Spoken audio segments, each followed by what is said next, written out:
Fallopian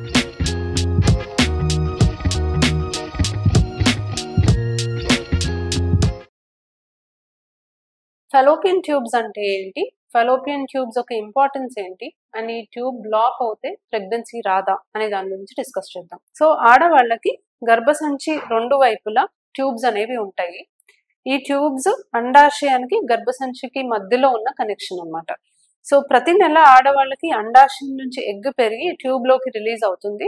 ఈ tube లో ఈ ఎగ్ అనేది రీచ్ అయిన తర్వాత ఆ టైంలో గనక హస్బెండ్ వైఫ్ కలిస్తే స్పర్మ్స్ అనేవి గర్భసంచి ద్వారం దగ్గర పడినవి గర్భసంచి లోపలికి వెళ్ళి ట్యూబ్ దాకా చేరుకుంటే ఫర్టిలైజేషన్ అనే ఇంపార్టెంట్ ప్రాసెస్ ఇక్కడ జరుగుతుంది. సో ట్యూబ్ అనేది ప్రెగ్నెన్సీ రావడానికి చాలా ఇంపార్టెంట్ స్ట్రక్చర్. ఎందుకంటే ఎగ్ అండ్ స్పర్మ్ కలిసేది ట్యూబ్ లో. సో ఫర్టిలైజేషన్ అనే ఇంపార్టెంట్ ప్రాసెస్ అనేది మనకు ట్యూబ్ లో జరుగుతుంది కాబట్టి ఎంబ్రియో ఫామ్ అయ్యి ప్రెగ్నెన్సీ రావడానికి ఖచ్చితంగా ఈ ట్యూబ్స్ అనేవి ఓపెన్ ఉండాలి, హెల్దీగా ఉండాలి.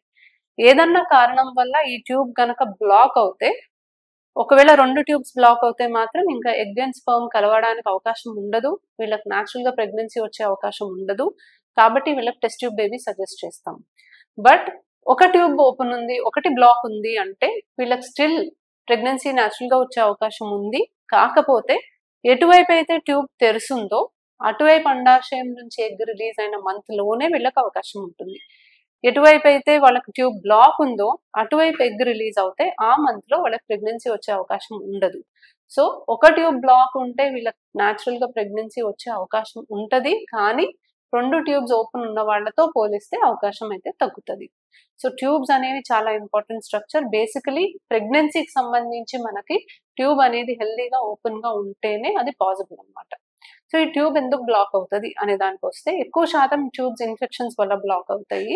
ఇన్ఫెక్షన్స్ అనేవి కింద నుంచి పాకిన ఇన్ఫెక్షన్స్ ఎక్కువ ఉంటాయి. సో హస్బెండ్ వైఫ్ కలిసినప్పుడు ఒకళ్ళ నుంచి ఒకళ్ళకి ఇన్ఫెక్షన్స్ వచ్చి గర్భసంచిలో నుంచి ట్యూబ్స్ లోకి కూడా ఇన్ఫెక్షన్స్ పాకి బ్లాక్ అవుతాం ఎక్కువ కామన్ గా చూస్తూ ఉంటాం.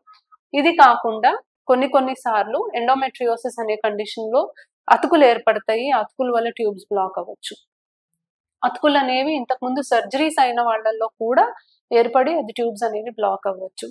సో ఇలా రకరకాల రీజన్స్ వల్ల కొంతమందిలో అయితే మనం ట్యూబ్ కావాలనే బ్లాక్ చేస్తామండి. ట్యూబెక్టమీ ఆపరేషన్ అంటే వాళ్ళకి ఇంకా పిల్లలు పుట్టకుండా ఉండాలి అన్నప్పుడు కూడా మనం ఈ 2 ట్యూబ్స్ ని బ్లాక్ చేస్తాం. సో ఇలా వేరియస్ రీజన్స్ వల్ల ట్యూబ్స్ అనేవి బ్లాక్ అవ్వడానికి అవకాశం ఉంది. ట్యూబ్ టెస్ట్ అనేది చాలా ఇంపార్టెంట్ టెస్ట్. ట్యూబ్ టెస్ట్ లో మనము గర్భసంచిలోకి ఒక డై పాస్ చేసి అది ట్యూబ్ నుంచి వచ్చి అండాశయం దగ్గర పడుతుందా లేదా అనేది చూస్తాము. ట్యూబ్స్ ఓపెన్ ఉన్నాయా లేదా తెలుసుకుంటేనే వాళ్ళకి టాబ్లెట్స్ కానీ ఐయుఐ కానీ చేయడానికి అవకాశం ఉంటుంది.